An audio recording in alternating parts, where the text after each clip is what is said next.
Hello and welcome to 5 Minutes with Fred, April the 22nd. Well, obviously it's been a couple of weeks since the last update that I've done, and really all I wanted to do was reinforce some of the controls that we have in place around the COVID-19 controls. So that is the travel restrictions that we have on crew going into areas.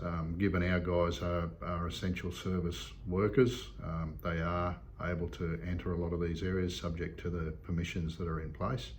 But that puts a big responsibility on us to make sure that the controls that we say we are doing are actually done. So there's extra auditing, etc., that our guys are doing to ensure that we're doing absolutely the right thing there, to ensure that cargo can get through to you in the way that it needs to.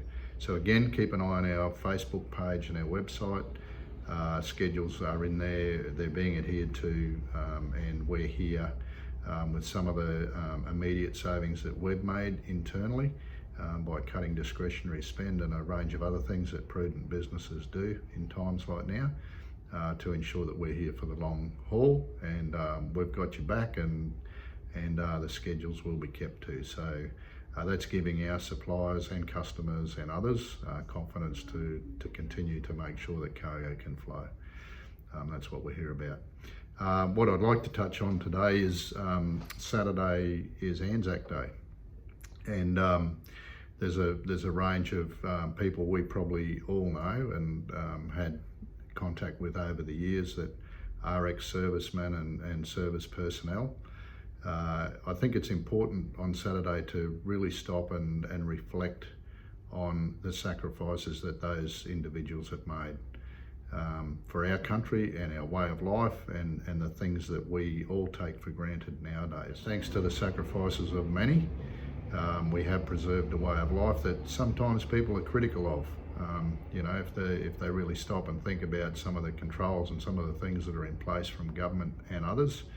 But it's a way of life that our guys have fought for, and we need to be preserving.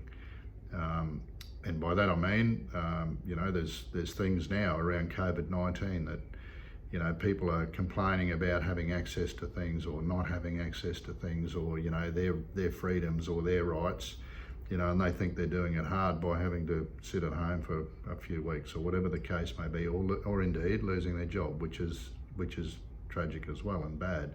But in the scheme of some of the sacrifices that, you know, thinking about sacrifices that some of the servicemen have made over time, they pale into insignificance.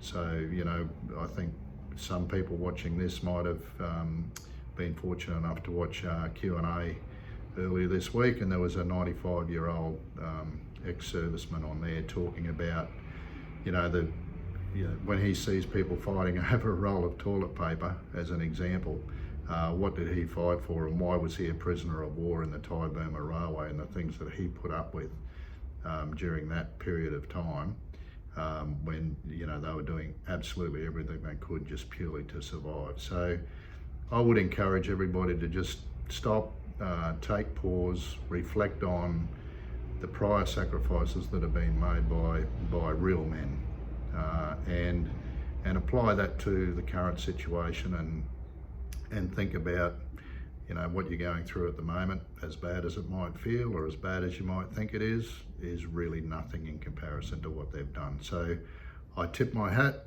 to those gentlemen and ladies and nursing staff and others who have assisted our troops and our guys over the years, and wish you all the very best for Anzac Day. And given there's no parades, go out, stand in the driveway, observe a bit of silence and recognition for the guys and girls that have fought for our country over time and given us what we have today.